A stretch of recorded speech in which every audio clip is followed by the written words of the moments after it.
उस तोती के भीतर से एक श्राप निकला, बद्दुआ निकली, सीता देख तूने मुझे पिंजरे में बंद कर लिया, मुझे अपने पति से दूर कर दिया, मैं गर्भवती हूँ, जब मेरे पति की मुझे ज्यादा जरूरत थी तब तूने दूर किया, जा मैं तुझे श्राप देती हूँ, जैसे तूने मुझे गर्भावस्था में अपने पति से दूर किया, जब तू गर्भवती होगी तो तेरा पति तुझे अपने से दूर कर देगा।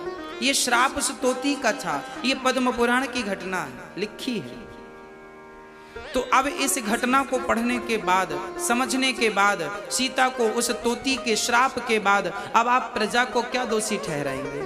आप राम को क्या दोषी ठहराएंगे? रामचरितमानस में एक चौपाई और है जो इस बात को पुष्टि करती है, को ना काहू को सुख दुख कर दाता, निज कृत कर्म भोग सब भ्राता। याद रखना भक्तों, जीवन का एक अटल सत्य आपसे कह रहा हूं, गांठ बांध के रखना। इस संसार में ना कोई किसी को दुख देता है, ना कोई किसी को सुख देता है। आपके बुरे कर्म ही आपके सामने दुख बनकर प्रकट हो जाते हैं और आपके अच्छे कर्म ही आपके सामने सुख बनकर के प्रकट हो जाते हैं। जैसी करनी वैसी भरनी, आज किया कल पाएगा, चढ़ता सूरज धीरे धीरे ढलता है ढल जाएगा। अर्थात हमने जो कल किया था उसका फल आज पा रहे हैं, जो आज कर रहे हैं कल। तो सीता माता के दुख का कारण भी उनके अपने ही वो कर्म थे, इसलिए किसी को कोई दोष देने की जरूरत नहीं। आपके जीवन में भी जब कोई संकट आवे, कोई मुसीबत आवे, कोई परेशानी आवे, किसी पर दोष ना लगाना। हम लोगों की आदत होती है, तुम्हारे कारण ऐसा हो गया, तुम्हारे कारण ऐसा हो, तुम्हारे कारण ना, किसी के कारण नहीं, इसका जिम्मेदार भी मैं हूं। इसलिए कहो, हे प्रभु आपको कभी भूलूं नहीं, हे नाथ सदा आपका चिंतन करता रहूं। तो हम कितने कैरेट के हैं? राम तो 24 के थे, अब आप अपना हिसाब लगा लो। चलिए अब आप, कोई 2 कैरेट का ही रह गया, कोई 10 कैरेट का रह गया, कोई 15 का, शायद मुझे लगता है कोई 24 का हो, और हों तो फिर उन्हें मैं प्रणाम भी करता हूँ। यदि कोई 24 का है तो उन्हें प्रणाम, और नहीं है तो मेरी आपसे ये भी प्रार्थना है, अपनी शुद्धता बढ़ाओ। हाँ, जो आपके भीतर मिलावट हो गई है हटा दो। भाई भट्टी में डालने से सोना शुद्ध हो जाता है ना, कचरा अलग, फिर बच गया सोना। तो आपके पास भी ऑप्शन अभी है कि आपके भीतर जितनी बुराइयां हैं, काम क्रोध लोभ ना जाने क्या क्या, सब कुछ अभी भी समय है, कुछ बिगड़ा नहीं है। आप अभी भी सब कुछ निकाल बाहर करो और शुद्ध बुद्ध भाव से बस गोविंद का चिंतन करो। हे नाथ मैं आपको कभी भूलूं नहीं, बच्ची उम्र भगवान को दे दो, खत्म बात। तो मनुष्य का धर्म, अब आप मनुष्य हो गए ना 2% ही सही। अब मैं बताऊं मनुष्य का धर्म क्या है। मनुष्य का धर्म है सत्य बोलना। राम ने कभी अपने जीवन में असत्य भाषण नहीं किया, पूरी जिंदगी में 11,000 वर्षों तक राज्य किया है राम ने, 11,500 वर्षों, कभी झूठ नहीं बोला राम जी। तो राम सत्यवादी हैं। हमें भी कोशिश करनी चाहिए जो भी शब्द निकलें सत्य ही निकलें, हम झूठ ना बोलें। झूठ बोलकर आप 10 करोड़ रुपए कमा लो, वो 10 करोड़ 10 जगह से चले जाएंगे, और सच बोल करके आपने 10 रुपए कमाया तो वो आपके पास रहेंगे, आपका काम करेंगे, आपकी समृद्धि बढ़ाएंगे, आपका यश बढ़ाएंगे, आपको निरोगी रखेंगे। पाप की खीर पूड़ी और मेहनत की नमक रोटी अच्छी है। पाप की खीर पूड़ी से अच्छी मेहनत की नमक रोटी अच्छी है। अब आप ही निर्णय करिए कि आपको किस प्रकार जीवन चुनना है, सत्य के मार्ग को चुनना है, असत्य के। देखिए आप स्वतंत्र हैं, दोनों मार्ग आपके लिए ईश्वर ने खोल रखे हैं, सत्य का भी असत्य का भी, अच्छा का भी बुरा का भी। शराब भी आपके पास है और दूध भी आपके पास है। निर्णय आपका कि आपको दूध पीना है कि शराब पीना है, निर्णय आपका है, विचारधाराएं आपकी हैं। मनुष्य का धर्म है सत्य। राजा हरिश्चंद्र बिक गए पर सत्य को नहीं छोड़ा। हाँ, भागवत जी का प्रश्न दूसरा ये है, ईश्वर सगुण है या निर्गुण है? भगवान को हम क्या कहकर पुकारें, सगुण कहें या निर्गुण कह दें? अच्छा आप बताइए, भगवान सगुण है या निर्गुण, साकार है या निराकार है? बताइए। ईश्वर, कोई आपसे पूछे भगवान साकार हैं या निराकार है, तो आप उनसे ये कहिएगा ईश्वर दोनों हैं। ईश्वर साकार भी है, ईश्वर निराकार भी है। कैसे? बोले ऐसे, जैसे पानी निराकार है, पानी का कोई आकार तो नहीं है इसलिए निराकार। जिसका कोई आकार ना हो उसे निराकार कहते हैं, जिसका कोई आकार हो उसे साकार कहते हैं। तो पानी निराकार है, पर वही पानी जब कटोरी में भरकर फ्रिज में रखते हैं तो पानी बर्फ बन जाता है। पानी तो निराकार था पर बर्फ का एक आकार बन गया। तो जो पानी अभी निराकार था वही थोड़ी देर बाद आकार ले चुका है, साकार हो चुका है। तो पानी निराकार तो है पर जरूरत पड़ने पर वो साकार भी हो जाता है। उसी प्रकार भगवान निराकार तो है पर भक्तों के प्रेम की फ्रिज में जब भगवान प्रतिष्ठित होता है तो वही भगवान भक्तों के लिए साकार बन करके, राम और कृष्ण बन करके प्रकट हो जाते हैं। वही निराकार। निराकार कौन है? बोले आदि नारायण। जो नारायण है ना, जो नारायण है वो निराकार है, परंतु वही निराकार राम बनकर प्रकट हो गए, वही निराकार कृष्ण बनकर प्रकट हो गए, हम सबके लिए साकार बन के आ गए। तो आप साकार में मन लगाएं या निराकार में मन लगाएं, कोई बात नहीं है। पर एक बात तो बिल्कुल कन्फर्म है कि आपको निराकार में मन लगाने के लिए साकार का सहारा लेना ही पड़ेगा। फॉर एग्जाम्पल, एक उदाहरण से समझ लेते हैं। मैया जी, ओ मेरी माँ, समझ में आ रही है बात? हाँ, जरा सुनिएगा। आपसे मैं अभी कहूं कि अपनी माँ का ध्यान करो। आपकी माँ की आंख कैसी थी, आपकी माँ के गाल कैसे थे, आपकी माँ की सूरत कैसी थी, जरा ध्यान लगाओ। आपकी माँ, जरा कोशिश प्रैक्टिकल करो, मैं आपको प्रैक्टिकली समझाऊंगा। जरा देखो आपकी माँ कैसी है, देख लिया ना? बस आपकी आंखों के सामने माँ की सूरत उतर आई, हाँ या ना? प्रत्यक्ष प्रैक्टिकली चीजें हैं। अच्छा, आपकी आंखों के सामने माँ की सूरत क्यों उतर के आई? क्योंकि आपने अपनी माँ को देखा है। अब आप जरा दूसरी बात सुनिए कि जिस बच्चे की माँ बचपन में ही मर गई थी, बच्चे को जन्म दिया और बेचारी चल बसी, उस बच्चे से कहा जाए कि तुम अपनी माँ का ध्यान करो, कैसी थी माँ, कैसी थी, उसके गाल कैसे थे, उसका मुंह कैसी थी, सूरत, क्या वो ध्यान कर पाएगा? बोलो, क्यों नहीं करेगा? क्योंकि उसने कभी माँ को देखा ही नहीं। अरे भाई, माँ को जब आप सामने देखोगे तभी तो माँ के ना रहने पर भी उसका ध्यान कर पाओगे। माँ को देखोगे ही नहीं तो उसका ध्यान कैसे कर पाओगे? उसी प्रकार मंदिर में जब भगवान को देखोगे ही नहीं तो भगवान का ध्यान कैसे करोगे? इसलिए तो सगुण की जरूरत पड़ती है कि सगुण से ही आप निर्गुण तक पहुंच सकते हैं। पहले माँ को देखा मतलब वो सगुण थी, अभी माँ को आपने नहीं देखा फिर भी उसका ध्यान कर लिया, ये निर्गुण है। सगुण को देखा तो निर्गुण तक पहुंचे, सगुण को देखा ही नहीं तो निर्गुण तक पहुंचने का सवाल ही खड़ा नहीं होता। हाँ या ना? बात समझ में आई आपको? माँ को देखा ही नहीं है तो ध्यान किसका करेगा? सगुण को, माँ एक सगुण है ना, माँ का एक आकार मतलब सगुण है, पर वो सगुण जब चली गई, समाप्त हो गई तो सगुण निर्गुण हो गई। पहले माँ सगुण थी, मेरे सामने थी, अब माँ नहीं है मतलब माँ निर्गुण हो गई।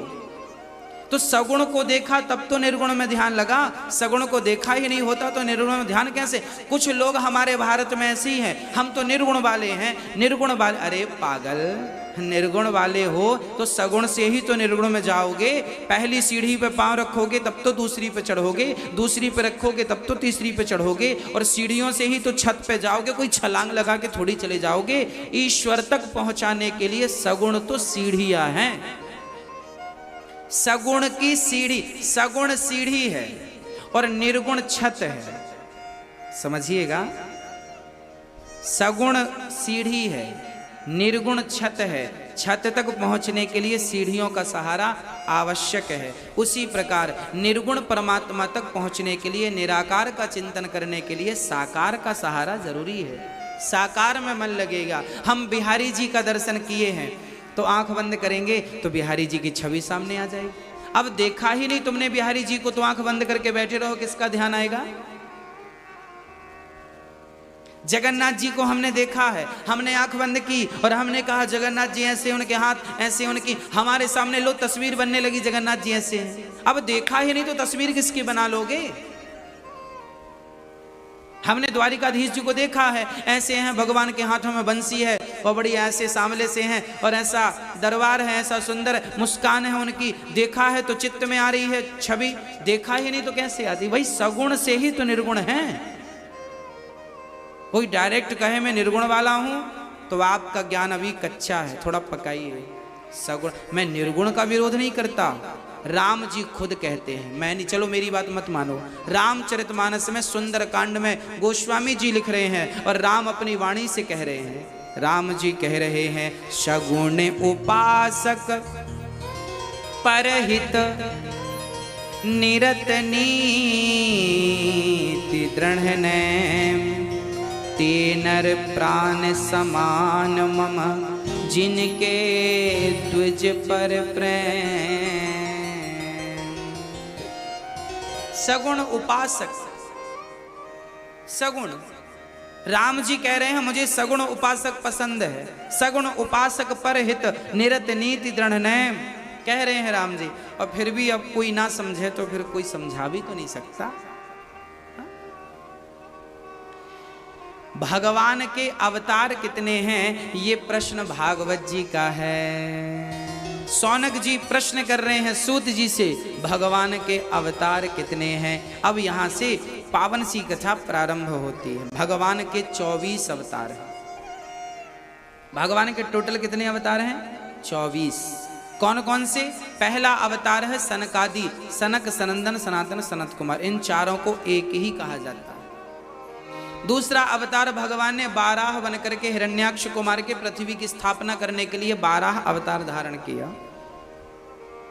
विष्णु वाराह भगवान की नगरी से ही ये दास है। हाँ, पूरे भारत में 12 भगवान का एक ही मंदिर है, जहां हमारी दास की जन्मभूमि है। रेमझा गांव से 9 किलोमीटर दूर मझौली है, वहाँ विष्णु वाराह भगवान का एक प्रसिद्ध मंदिर है। विष्णु वाराह भगवान का कहा जाता है कि एक किसान बैल चरा रहा था। हाँ, वो किसान पेशे से मछुआरा था। उसने जाल डाला तो मछली तो फंसी नहीं, उस नदी से पत्थर फंस के आ गया। उसने फिर फेंक दिया नदी में, नदी पत्थर आया तो फेंक दिया। फिर जाल डाला, फिर पत्थर वही आया, फिर फेंक दिया। फिर जाल डाला, फिर पत्थर आया। उसको लगा ये बार बार आ रहा तो रख ही लो, पत्थर को जेब में रख लिया। घर ले आया, घर में एक जगह पर रख दिया। अब वो पत्थर ना 12 बन करके सबकी फसल बर्बाद करता। लोग शिकायत करते कि इसके घर से निकलता है। लोग पीछा करने लगे ये कहां से आया, तो वो जाता और उसके घर में जाके समाप्त। लोग कहते तेरे घर से तूने कब से 12 पालना शुरू कर दिया? बोला मेरे घर तो कुछ नहीं है। नहीं है। तब फिर उसे सपना आया कि जो तुझे पत्थर मिला था उसके लिए तू एक मंदिर बना। तो मझौली में उसने एक मंदिर पावन तट पर। तो ये 12 भगवान वही हैं जिन्होंने दूसरा अवतार, ये दूसरा भगवान के दूसरे अवतार हैं, हिरण्याक्ष को मारने के लिए आपने जन्म लिया। कहां से? ब्रह्मा जी की नासिका से। तीसरा अवतार नारद जी का। चौथा अवतार नर नारायण का। पांचवा अवतार कपिल देव जी जो अपनी मां को सांख्य शास्त्र का उपदेश दिए। सारी चर्चाएं मैं आपको आगे करूंगा। छठवें अवतार में दत्तात्रेय जी, सातवें में यज्ञ भगवान, आठवें में ऋषभदेव जी, नौवें में पृथु भगवान, 10वें में मत्स्य। एक बार भगवान मछली भी बने, मत्स्य। 11वां अवतार कछुआ, कच्छप। 12वां अवतार भगवान का हुआ धनवंतरी। 13वां अवतार मोहिनी। 14वां अवतार नरसिंह। नरसिंह भगवान किस लिए आए? प्रहलाद के लिए।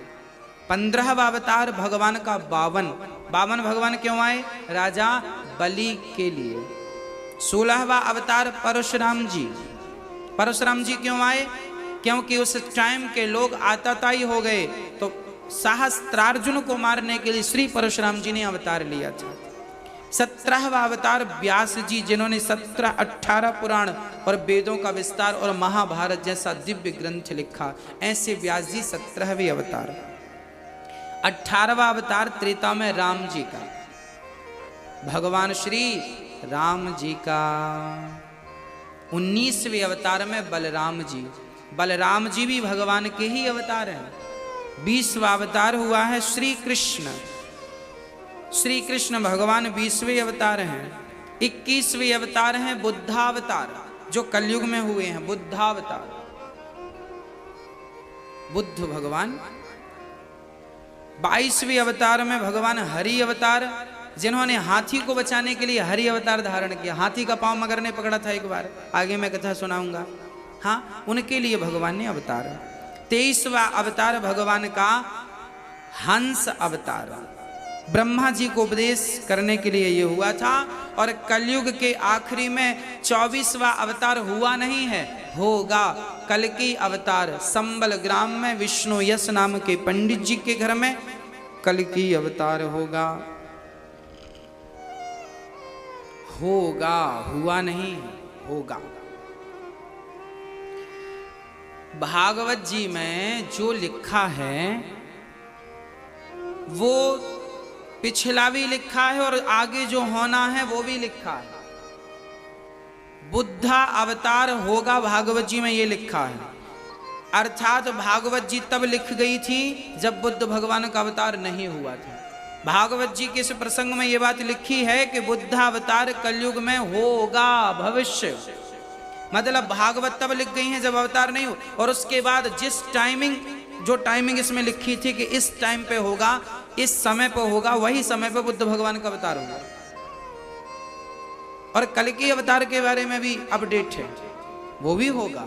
मतलब हमारे शास्त्र जो है ना, ये भविष्य को भी पुष्ट करते हैं, अर्थात भविष्य की बात इन्हें पता है। कल क्या होना, रामचरितमानस में सारी बातें लिखी हैं। कल क्या जो आज हो रहा सब तो लिखा है।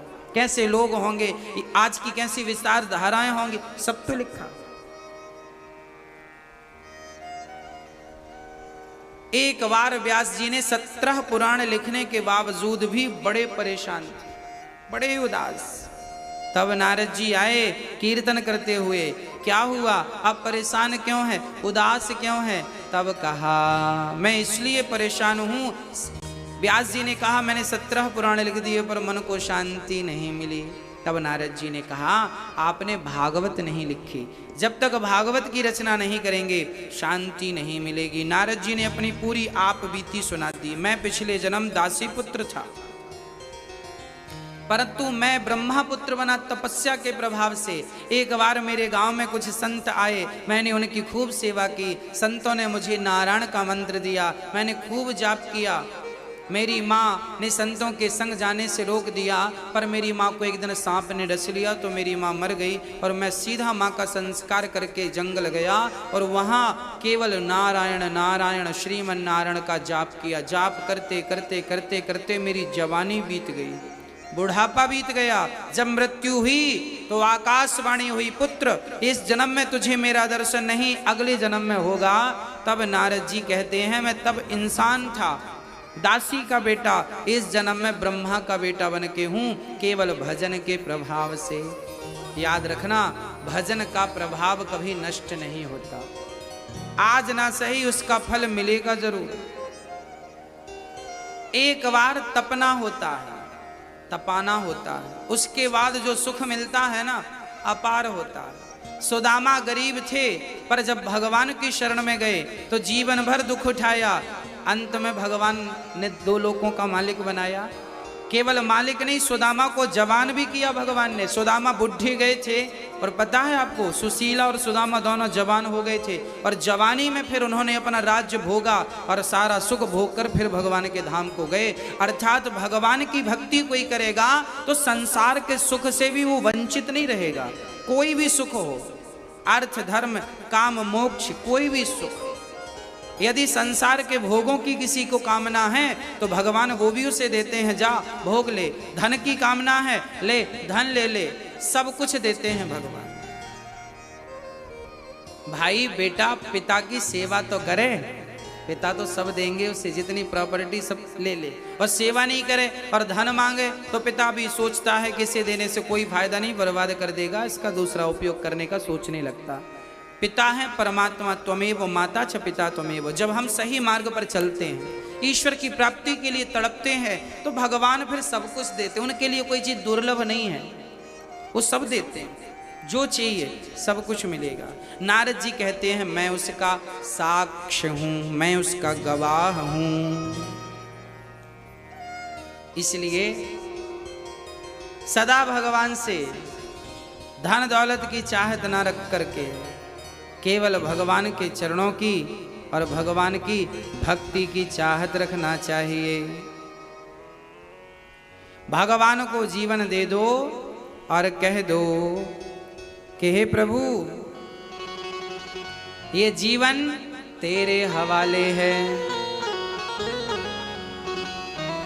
हाँ,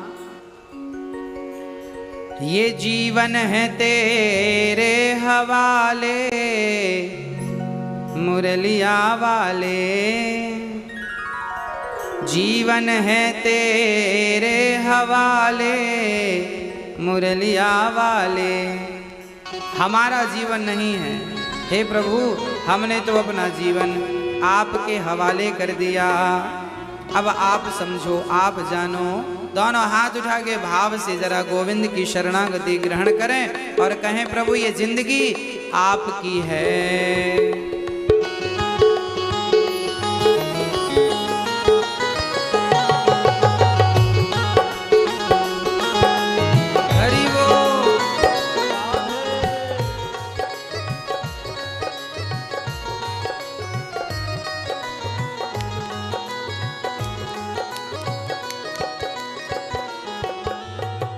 जीवन है तेरे हवाले, मुरलिया वाले। जीवन है तेरे हवाले, मुरलिया वाले। जीवन है तेरे हवाले, मुरलिया वाले। जीवन है तेरे हवाले, मुरलिया वाले। बांके मुरलिया वाले मेरे सवरिया प्यारे। बांके मुरलिया वाले मेरे सवरिया प्यारे। मेरे मुरलिया वाले मेरे सवरिया प्यारे। मेरे मुरलिया वाले मेरे सवरिया प्यारे। जीवन है, जीवन है, जीवन है तेरे हवाले, मुरलिया वाले। जीवन है तेरे हवाले, मुरलिया वाले। हरि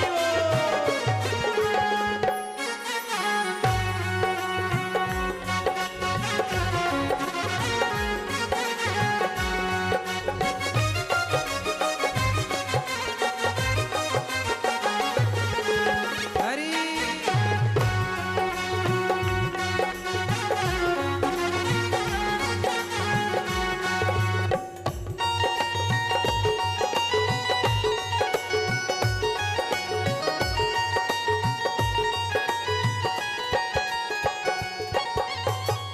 हम कठपुतली तेरे हाथ की। हम कठपुतली तेरे हाथ की। हम कठपुतली तेरे हाथ की। हम कठपुतली तेरे हाथ की। हम कठपुतली तेरे हाथ के। हम कठपुतली तेरे हाथ की। हम कठपुतली तेरे हाथ की। हम कठपुतली तेरे हाथ की। चाहे तू जैसे नचा ले मुरलिया वाले। चाहे तू जैसे नचा ले मुरलिया वाले। चाहे तू जैसे नचा ले मुरलिया वाले। जीवन है तेरे हवाले मुरलिया वाले।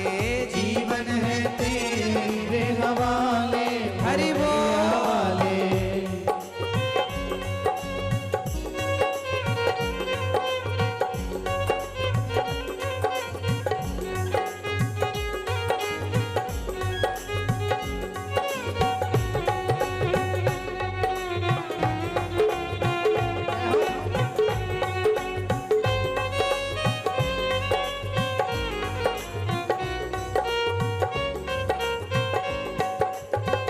हम हैं बंसी तेरे अधर की। हम हैं बंसी तेरे अधर की। हम हैं बंशी तेरे अधर की। हम हैं बंसी तेरे अधर की। हम हैं बंसी तेरे अधर की। हम हैं बंसी तेरे अधर की। हम हैं बंशी तेरे अधर की। हम हैं बंसी तेरे अधर की।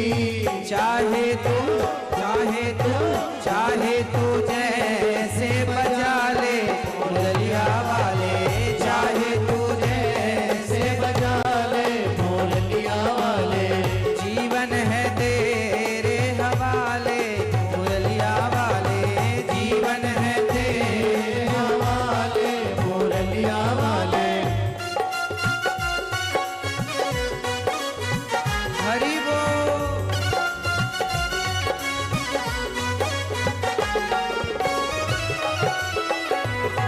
जय हो।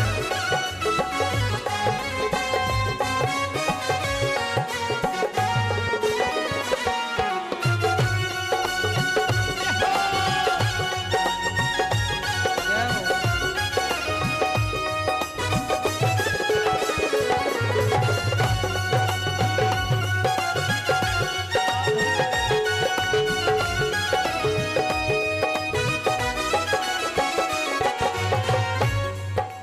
तुम हो स्वामी हम हैं सेवक। हो स्वामी हम हैं सेवक। कौन कौन सेवक है? दोनों हाथ उठा के। हाँ। तुम हो स्वामी हम हैं सेवक। तुम हो स्वामी हम हैं सेवक। तुम हो स्वामी हम हैं सेवक। तुम हो स्वामी हम हैं सेवक। तुम हो स्वामी हम हैं सेवक। तुम हो स्वामी हम हैं सेवक। चाहे तो पार लगा दे मुरलिया वाले। चाहे तो पार लगा दे मुरलिया वाले। चाहे तो पार लगा दे मुरलिया वाले। चाहे तो पार लगा दे मुरलिया वाले। जीवन है तेरे हवाले मुरलिया वाले। जीवन है तेरे हवाले मुरलिया वाले। जीवन है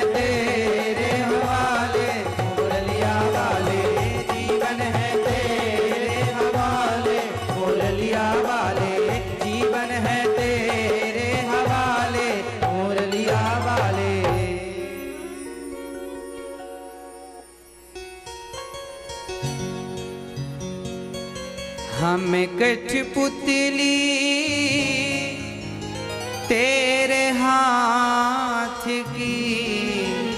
हे गोविंद, हम तो तेरे हाथ की कठपुतली हैं, चाहे तू जैसे नचा ले मुरलिया वाले।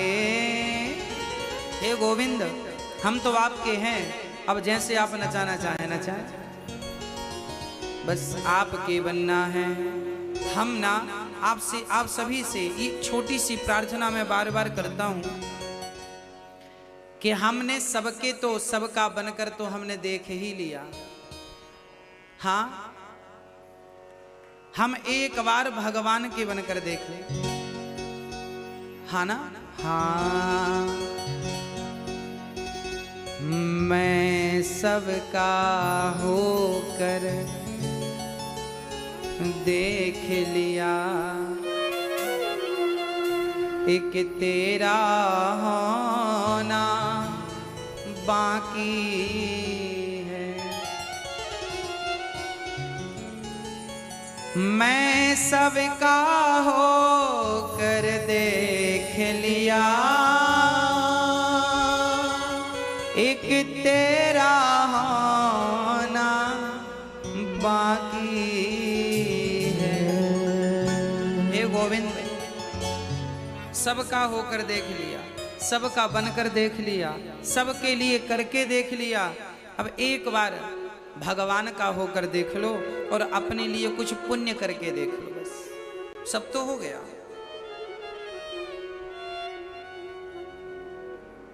कब तक करोगे? जितना किया बहुत है, अब कुछ अपने लिए कुछ कमा लो, राम नाम की पूंजी कमा लो। व्यास जी महाराज ने भागवत लिखी, 17 पुराण लिखने के पश्चात अंत में श्रीमद् भागवत लिखी। और शुरुआत कहां से की? महाभारत के युद्ध से।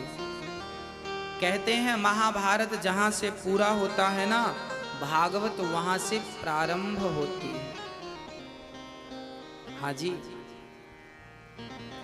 भागवत कहां से प्रारंभ हुई? महाभारत से। 99 कौरव मारे गए, एक बचा मात्र दुर्योधन। भीम भैया की गदा से उनकी भी जंघा टूट गई, परंतु जिंदा रहा। आखिरी में गुरु द्रोणाचार्य के पुत्र अश्वत्थामा रात्रि के समय दुर्योधन से मिलने गए। मित्र कैसे हो? दुर्योधन ने कहा, अब मेरा हाल पूछने से कोई फायदा नहीं, थोड़ी देर में मर जाऊंगा, पर मरते मरते भी मेरी एक इच्छा रह गई। इन इच्छाओं की बातें जरा सुनिएगा। मरते मरते भी अभी क्या बची है? इच्छा। कौन सी इच्छा? चलो अच्छी इच्छा होए तो समझ में भी आए। इच्छा क्या थी दुर्योधन की? कि पांडवों को हम मरा हुआ देख लें बस। 5 की 5 में एक भी नहीं मरा।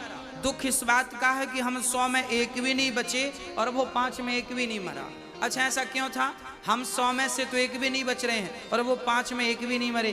क्यों ऐसा था? ऐसा इसलिए था कि जिनके सिर पर भगवान का हाथ हो उन्हें कौन क्या मारेगा। जिसने तेरा नाम लिया उसके जागे भाग, सोते हुए जीवन से अब तो प्राण जाग। कम है जिंदगी कर लो बंदगी, प्रभु का हाथ हो तो मौत भी न मारती। मन में बसा कर तेरी मूर्ति, उतारूं मैं गिरधर तेरी आरती। हाँ प्रिय भक्तों, भगवान पांडवों को मरने नहीं देते। भगवान जिनके रक्षक हैं उन्हें कौन मारेगा। दुर्योधन की बात मानकर अश्वत्थामा चला कि चलो एक प्रयास और कर लूं पांडवों को मारने का। अभी युद्ध में धर्म के साथ तो लड़ नहीं पाए, अब अधर्म से चलते हैं। कई बार इंसान अपनी जीत के लिए अधर्म का भी सहारा लेता है, अपने यश के लिए, अपने काम को बनाने के लिए अधर्म का आश्रय लेता है। आप याद रखिएगा, अधर्म का सहारा मत लीजिएगा। पांडवों ने कभी भी अधर्म का साथ नहीं लिया, जबकि कौरवों ने अधर्म चालू किया। अच्छा, महाभारत में भी एक नियम बनाया गया था, एक योद्धा से एक ही योद्धा लड़ेगा, दो नहीं लड़े। एक महारथी से एक महारथी लड़ेगा, एक घुड़सवार से एक घुड़सवार ही लड़ेगा, एक पैदल से एक ही पैदल लड़ेगा, एक हाथी वाले के ऊपर वाले से एक हाथी वाला लड़ेगा। सबसे पहले ये मर्यादाएं किसने बनाई थी? पितामह भीष्म ने। पितामह भीष्म की ये मर्यादाएं थी, ऐसा युद्ध होगा क्योंकि ये धर्म युद्ध है। धर्म क्षेत्र कुरुक्षेत्र समवेता युद्धोत्सव, धर्म युद्ध है। इस धर्म को तोड़ा किसने था? ये धर्म एक से एक ही युद्ध करेगा, ये मर्यादा महाभारत में कहां टूटी? अभिमन्यु के वक्त टूट गई। अभिमन्यु के समय एक अभिमन्यु से 8 महारथियों ने युद्ध किया था। उसमें गुरु द्रोणाचार्य भी थे, शकुनी भी थे, कर्ण भी थे, दुशासन भी थे, दुर्योधन भी थे, जयद्रथ भी थे। हाँ, ऐसे और थे दिग्गज महारथी। एक से एक ही लड़ने की मर्यादा बनाई गई थी। दोनों पक्षों ने इसे स्वीकार भी किया था, पर यह मर्यादा टूट गई। टूट गई। कब टूटी? पितामह भीष्म की बाणों की सैया के बाद टूटी। पितामह भीष्म ही जब टूट गए तो उनकी बनाई मर्यादा भी टूट गई। उस समय सेनापति पितामह नहीं थे, उस समय गुरु द्रोणाचार्य सेना पद पर अभिषिक्त थे। टूट गई मर्यादा। अब भगवान ने कहा, अच्छा तुमने तोड़ दी मर्यादा, तब फिर आओ मैदान में। तब फिर अर्जुन ने भी क्या किया? दानवीर कर्ण का रथ जब जमीन पर धंस गया तो उसमें यह भी नियम था कि जब किसी का रथ काम ना कर रहा हो और योद्धा रथ पर ना हो तो उस पर बाण ना चलाया जाए। अर्जुन ने नहीं चलाया। भगवान ने कहा, अर्जुन पागल मत बन, निहत्थी अभिमन्यु पर इन्हीं ने बाण चलाया था। जब इन्होंने मर्यादा का ख्याल नहीं रखा तो तुम क्यों पंडित बन रहे हो? याद रखना, जब आप धर्म का पालन करेंगे तो धर्म आपकी रक्षा करेगा। जब आप ही मर्यादाओं को तोड़ देंगे तो फिर जिन मर्यादाओं को आपने तोड़ा है, याद रखना, दुर्योधन कर्ण कभी ना मरते, कभी कभी कभी ना मरते, क्योंकि कवच कुंडल उनके पास था। कभी ना मरते यदि उन्होंने अपनी मर्यादाओं को ना तोड़ा होता तो। यदि उन्होंने निहत्थे अभिमन्यु पर बाण ना चलाया होता तो क्या अर्जुन चला पाते? पर अर्जुन का भी बल तब बढ़ा कि जब तुमने मर्यादाओं का ध्यान नहीं दिया, हम क्यों करें? रथ पर नीचे थे, रथ से उतरे थे, पर धनुष बाण उनके पास था, छोड़ा नहीं था, निहत्थे नहीं थे, बाण चला दिया, मारे गए। अब आप कहेंगे महाराज जी अर्जुन ने भी तो अधर्म का साथ लिया, माना की, पर ये तो बताओ कि इसकी शुरुआत किसने की? क्या एक ही व्यक्ति धर्म का पाठ पढ़ेगा? क्या एक के लिए ही धर्म है? क्या हम ही धर्म का पालन करें? आपका कर्तव्य नहीं है कि आप धर्म का पालन करें? क्या दुर्योधन का कर्तव्य नहीं था कि वो अभिमन्यु निहत्था था तो ना बाण चलाए? क्या पितामह भीष्म पर क्या गुरु द्रोणाचार्य का ये कर्तव्य नहीं था कि वो निहत्था है तो उसको बाण ना चलाए, मारे ना? क्या जयद्रथ का काम नहीं था? क्या कर्ण ज्ञानी नहीं थे, समझदार नहीं थे कि एक बालक पर बाण चलाया? उस समय इनकी उम्र मात्र 20 साल की थी। अभिमन्यु कितने साल का? 20 साल का बच्चा था, 20 वर्ष की उम्र थी, निहत्थे 7 दिग्गजों ने मारा। और मरने के बाद जयद्रथ ने, पता है, अभिमन्यु के सिर पे लात मारा था। मर गया जब, तो मरे हुए अभिमन्यु के मस्तक पर लात जयद्रथ ने मारा था। ये जयद्रथ कौन था? दुर्योधन के जीजा जी थे। तो क्या तुम्हारे गुनाहों का कोई हिसाब नहीं होगा? कर लो गुनाह, कर लो, हिसाब जब होगा तब होगा। शुरुआत तुमने की है, अब भोगने के लिए तैयार हो जाओ। दूसरे दिन अर्जुन ने प्रतिज्ञा कर ली, कल के युद्ध में मैं जयद्रथ को मार डालूंगा, नहीं तो मैं अग्नि स्नान कर लूंगा, आग में कूद जाऊंगा। दूसरे दिन के युद्ध में तो जयद्रथ भागने लगा कि मैं भाग जाऊं, नहीं तो अर्जुन मार डालेगा। समझाया सबने ना, हम तो हैं, हम तो हैं। तुम कितने भी बड़े बने रहो, जब तुमने अधर्म किया है तो वही अधर्म तुम्हारे प्राण लेगा। रावण को किसने मारा? राम ने ना, रावण को राम ने नहीं, रावण के पापों ने रावण को मार डाला। कौरवों को पांडवों ने नहीं, कौरवों के पापों ने मार डाला। आज का इंसान जब मरता है ना, वो आरोप लगाता है तुम्हारे कारण हुआ ना, तुम्हारे अपने पापों के कारण तुम परेशान हो, तुम्हारे पापों ने तुम्हें मारा है। भर गया है पाप घट पापी के अत्याचार से। कृष्ण कहते हैं इन पापियों का विनाश होगा मेरे कृष्ण अवतार से। चल पड़े भगवान। दूसरे दिन का युद्ध प्रारंभ हुआ, शंख नाद हुआ, सारे अपनी अपनी जगह पर स्थित हो गए। चालू हुआ महाभारत। आज लंबी सेना के बीच में जयद्रथ को नियुक्त किया गया। बड़ी सिक्योरिटी थी, कोई पक्षी भी पर नहीं मार सकता, इतनी सिक्योरिटी टाइट। अर्जुन बहुत दूर थे, परंतु जब शाम होने को आई, सूर्य अस्त में मात्र 1 घंटा शेष रह गया, तब भगवान समझ गए कि अर्जुन तो जयद्रथ तक पहुंच नहीं सकता। देखिए, जब आप भगवान के चरणों में समर्पण कर देते हैं तो फिर भगवान ही आपके लिए मार्ग प्रशस्त करता है। भगवान समझ गए कि ये तो नहीं पहुंच सकता, तो भगवान ने युक्ति निकाली। भगवान ने दिन को ही रात कर दिया, संध्या हो गई, सूर्य को ढक लिया बादलों ने, सबको लगा शाम हो गई। अच्छा, यहां मैं एक प्रश्न भी आपसे करना चाहूंगा। मुझे ये बताइए आप लोग कि भगवान पक्षपाती हैं या नहीं? मैया जी,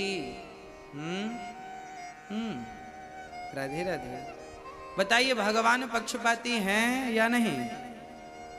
हाँ या ना? भगवान इतने बड़े पक्षपाती हैं, इनके जैसा कोई नहीं। कहां पक्ष लिया? वही कथा है। सूर्य अस्त होने में मात्र 1 घंटा शेष रह गया। भगवान ने माया को बुलाया, बादलों ने सूर्य को ढका। जब बादलों ने ढका, दुर्योधन ने कहा चल अब तूने प्रतिज्ञा ली थी अब मर। अब दुर्योधन के कहने से अर्जुन ने संकल्प लिया था मर जाऊंगा, चिता बनाई, जलने के लिए जाने लगे। तभी जयद्रथ का मन हुआ कि मैं अपने दुश्मन को मरता हुआ तो देखूं, भाग के सारी सिक्योरिटी तोड़ कर आ गया, मैं भी देखूं। हा हा हा हंसने लगा। अब भगवान समझ गए मैं भी तो यही चाहता था, तू आ जा। आया, खड़ा हुआ, तब भगवान ने कहा माया तुम्हारा काम हो गया, जाओ। जैसी गई बादल हटे, सूर्य की किरणें। भगवान ने कहा अर्जुन अभी सूर्य अस्त नहीं हुआ, सूर्य अस्त होने में अभी भी 10 मिनट शेष रह गए। उठाओ अपना गांडीव, ये रहा तुम्हारा दुर्योधन, अपना तुम्हारा दुश्मन, और बाण चलाओ। पर याद रखना इसका सर जमीन पर गिरेगा तो तुम्हारे सिर के 100 टुकड़े हो जाएंगे। इसलिए ऐसा बाण चलाना कि इसका सिर जाकर इसके पिता की गोद में जाकर गिरा, जो बाण चलाया। अब मुझे आप ये बताओ कि क्या अर्जुन के बाण में इतनी ताकत थी कि उसका सिर काट के उसके पिता की गोद में गिराए? इस बात का खुलासा किसने किया था जानते हैं? जब पूरा महाभारत हुआ,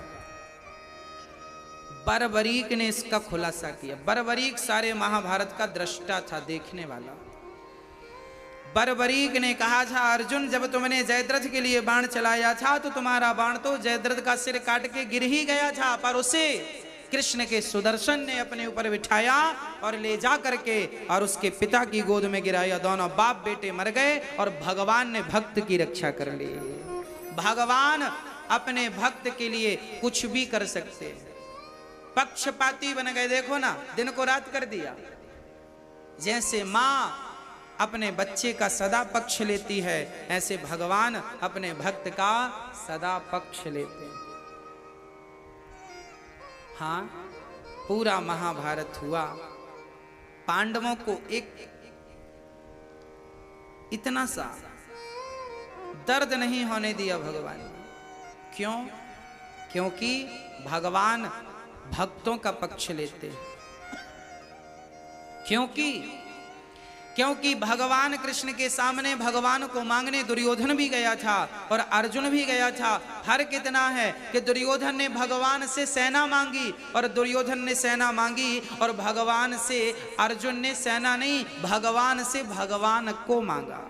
भगवान से मांगा दुर्योधन ने और भगवान को मांगा अर्जुन ने। तो जिसने भगवान से मांगा वो तो एक भी नहीं बचे, और जिसने भगवान को मांगा उसका बाल भी बांका नहीं होने दिया। बस आप समझ लो कि आपको भगवान से मांगना है या भगवान को मांगना है। भगवान से मत मांगिए, भगवान को मांगिए।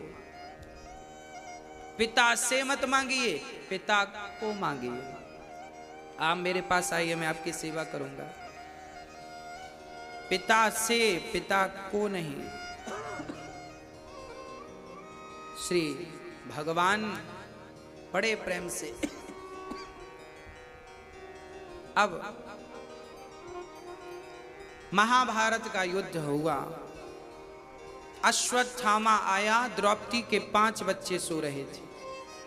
उन 5 बच्चों को पांडव समझकर, क्योंकि 5 के एक एक बेटा था द्रौपदी के द्वारा, उनकी शकल बिल्कुल पिता जैसी थी। रात्रि के 12 बजे और अश्वत्थामा डरे भी थे, कोई देख ना ले, चोर तो डरा ही होता है। बच्चों को पांडव समझकर 5 का बड़ी निर्दयता से सिर काट दिया, गर्दन काट दी, 5 का सिर लिया, चल पड़ा। देख दुर्योधन, ये रहे तेरे दुश्मन, देख मैंने पल भर में मार दिया। दुर्योधन बड़ा प्रसन्न, वाह मेरे दुश्मन मारे गए। थोड़ी देर बाद जब ध्यान से देखा यह पांडव नहीं, पांडव पुत्र हैं, उसी क्षण दुर्योधन की मृत्यु हो गई। पहले प्रसन्नता हुई कि पांडव मारे गए, फिर दुख हुआ कि पांडव नहीं, पांडव पुत्र हैं। सुख और दुख की संधि में दुर्योधन की मृत्यु हो गई, प्राण निकल गए। और जब प्राण निकले, वाह, इसे वरदान था, श्राप था। ये छोटा था ना दुर्योधन, तो संतों के पूजा पाठ के बर्तन फेंक देता था, चुरा लेता था, बड़ा परेशान बच्चा था तो भी परेशान संतों को करता। और जब संत पूछते क्यों रे तूने हमारे बर्तन चुराए, भगवान जी चुराए, भगवान को चुरा लेता, फेंक देता यमुना जी में। संतों को गुस्सा आई, संतों ने कहा क्यों रे, और जब संत पूछते ना तो रोने लगता, बीच में पितामह जी के पास चला जाता, देखो देखो बाबा जी हमें डांट रहे हैं। संतों ने श्राप दे दिया, नौटंकीबाज, पहले हंसता है अकेले में और सबके सामने रोने लगता है, जा तुझे श्राप देता हूं, आज के बाद तू हंसा और तुरंत रोया तो तेरी मृत्यु हो जाएगी। तब से ये साथ में हंस नहीं सकता था, हंसता तो हंसता ही और रोता तो रोता ही, एक साथ दोनों नहीं कर सकता था। पर आज इसके संग वैसे ही हुआ। पहले तो पांडव मर गए, ये सुनकर प्रसन्नता हुई, और फिर ये पांडव नहीं पांडव पुत्र हैं, ये सुनकर बड़ा दुख हुआ कि ये तो गलत हो गया। उसी समय इसके प्राण निकल गए। प्रिय भक्तों,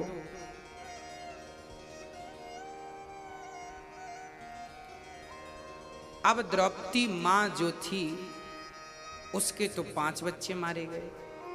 अब यहां एक प्रश्न खड़ा होता है, भगवान के ऊपर एक उंगली उठ रही है कि हे प्रभु, आपने पांडवों को तो बचा लिया, आप चाहते तो पांडव पुत्रों को भी तो बचा लेते, इनको भी तो मरने से आप बचा सकते थे। द्रौपदी ने यह प्रश्न किया है कि प्रभु आप तो सर्वांतर्यामी हैं, सब जानते हैं, तो आपने उनकी रक्षा क्यों नहीं की? तब भगवान ने कहा, द्रौपदी इन बच्चों की उम्र इतनी ही थी, और सच्ची बात ये थी कि इन बच्चों ने जन्म ही इसलिए लिया था दुर्योधन की मृत्यु के कारण बनने के लिए। ये ना मरते तो दुर्योधन की मृत्यु ना होती, उनके लिए इनका मरना जरूरी था। मतलब ईश्वर जो करते हैं उसके पीछे एक प्लानिंग होती है।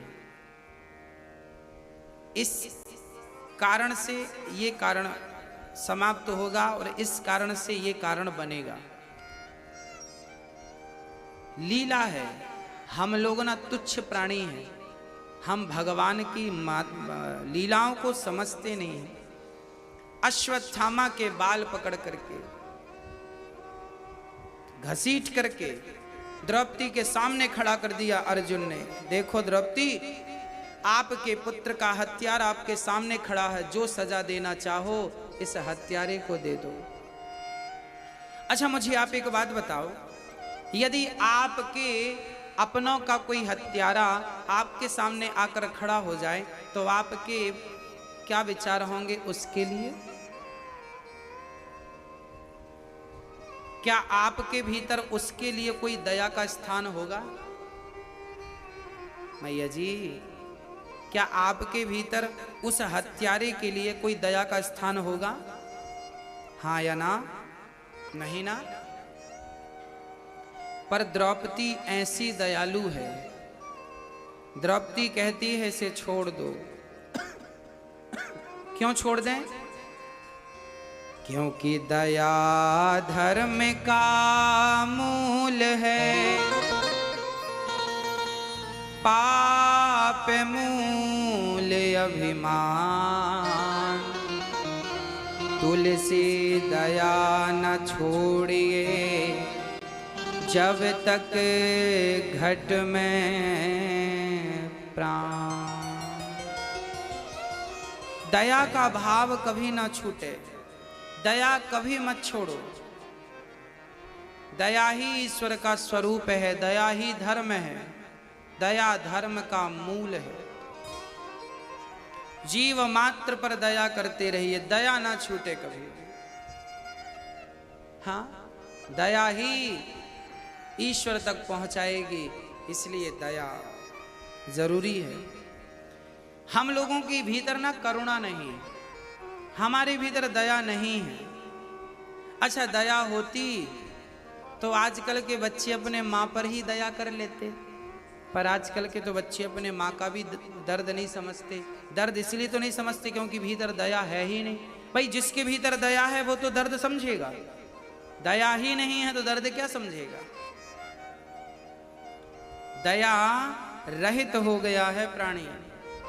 भगवान भी कहते हैं कि जब तुम्हें लोगों पर दया नहीं है तो हम तुम पर दया क्यों करें? अच्छा दया का उल्टा करिए, क्या है? दया का उल्टा है याद। जब आप जीव मात्र पर दया करेंगे तो ईश्वर आपको याद जरूर करेंगे। हाँ, अच्छा दया मां दया की प्रतिमूर्ति होती है, इसलिए मां को ममता मई कहते हैं, करुणा मई कहते हैं। हाँ, इसलिए द्रौपदी एक मां है, भले उसके 5 बच्चे मर गए हैं, पर वो ये सोचती हैं कि यदि मेरे बच्चे मर गए और मैंने इसे मार दिया तो कल इसकी माँ भी तो रोएगी अपने बच्चे के लिए, ये भी तो किसी माँ का बेटा है। द्रोणाचार्य की पत्नी का तो अब यही सहारा है, द्रोणाचार्य तो चले गए महाभारत में, इसको मार देंगे तो इसकी माँ अनाथ सी हो जाएगी, इसलिए मारना ठीक नहीं। माँ द्रौपदी है और हमारी माँ द्रौपदी माँ और सबकी माँ हमें यही समझाती है, करुणा करो, दया करो, माँ की दयालुता तो देखो। अच्छा एक बात बताओ, कभी भी माँ सपने में भी क्या अपने बच्चे का बुरा सोच सकती है? नहीं। माँ कभी भी, पूरी दुनिया में एक माँ ऐसी है जो बच्चा गाली भी दे माँ को, माँ के साथ बुरा व्यवहार भी करे, तो भी माँ उस बच्चे के लिए गलत नहीं सोच सकती, ना सुन सकती। ऐसी माँ होती, ऐसी तो सिर्फ माँ होती है। याद रखना, पिता भी ऐसा नहीं होता। पिता का स्थान भी माँ से बहुत नीचा है, माँ का स्थान तो सबसे ऊंचा है। माँ सिर्फ माँ होती है, माँ जैसा कोई नहीं। इसलिए अपनी माँ और अपने माँ की पूजा, माँ का सम्मान, माँ का आदर करना जरूरी है। जो बच्चे अपने माँ की सेवा करते हैं उन्हें मंदिर जाने की भी जरूरत नहीं है। माँ की सेवा ही भगवान की भक्ति है, भगवान की पूजा है। जब माँ के चरणों को धोते हो तो भगवान स्नान कर लेते हैं, क्योंकि भगवान माँ के ही चरणों में रहते हैं, चरण में ही भगवान का वास है।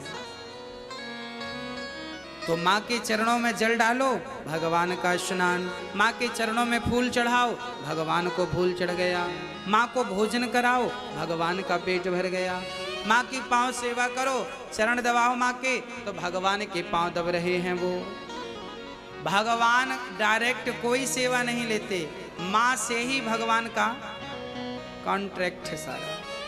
तुम्हारी सेवा होती जाए तो सप्लाई इस तरफ करते जाना। माँ को जब पांव दबाने से जब सुख मिलता है ना, तो माँ के भीतर से जो दुआ निकलती है बच्चे के लिए, जीता रहे बेटा, खुश रहे, वो आशीर्वाद भगवान का है। इसलिए माँ और भगवान दोनों पर्यायवाची हैं। इसलिए तो भगवान के लिए हम लोग गाते हैं, त्वमेव माता च पिता त्वमेव, त्वमेव बन्धुश्च सखा त्वमेव, त्वमेव विद्या द्रविडं त्वमेव, त्वमेव सर्वं मम देव देव।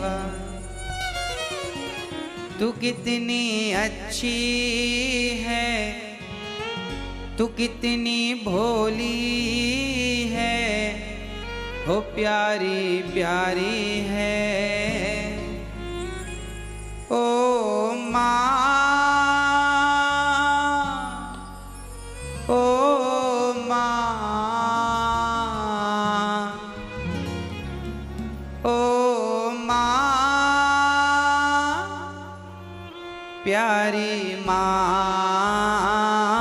तू कितनी अच्छी है, तू कितनी भोली है, प्यारी प्यारी है ओ माँ,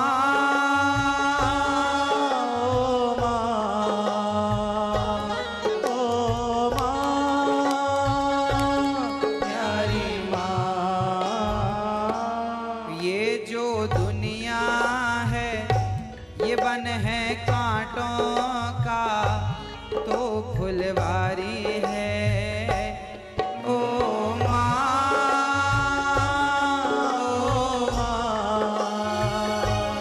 ओ माँ, प्यारी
तेरी अखियां दुखन लागी है माँ तेरी अखियां, मेरे लिए जागी है तू, मेरे लिए जागी है तू, सारी सारी रतियां मेरी निंदिया पे हो अपनी निंदिया भी तूने वारी है।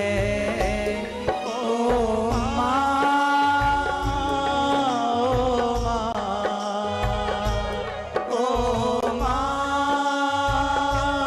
प्यारी माँ।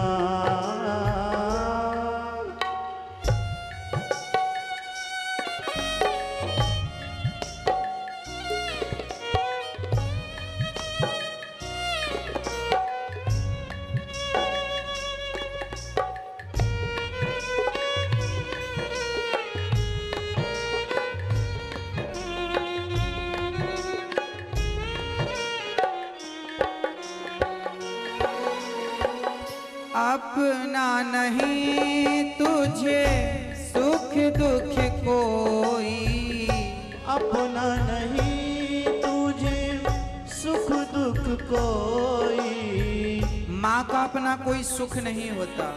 मांगती है तो बच्चों के लिए, रोती है तो बच्चों के लिए। हे भगवान मुझे मार दे पर मेरे बच्चों की रक्षा करना। अपना नहीं तुझे सुख दुख कोई, अपना नहीं तुझे सुख दुख कोई, मैं मुस्काया तू मुस्काई, मैं रोया तो रोई, मेरे हंसने पे मेरे रोने पे तू बलिहारी है। ओ माँ, ओ माँ, ओ माँ, प्यारी माँ।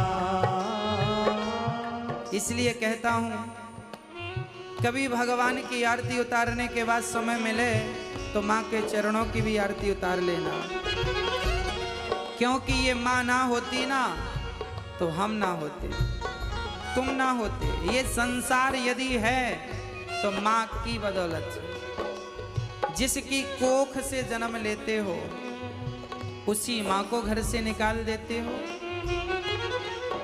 हाँ, माँ शायद तुम्हें माफ कर दे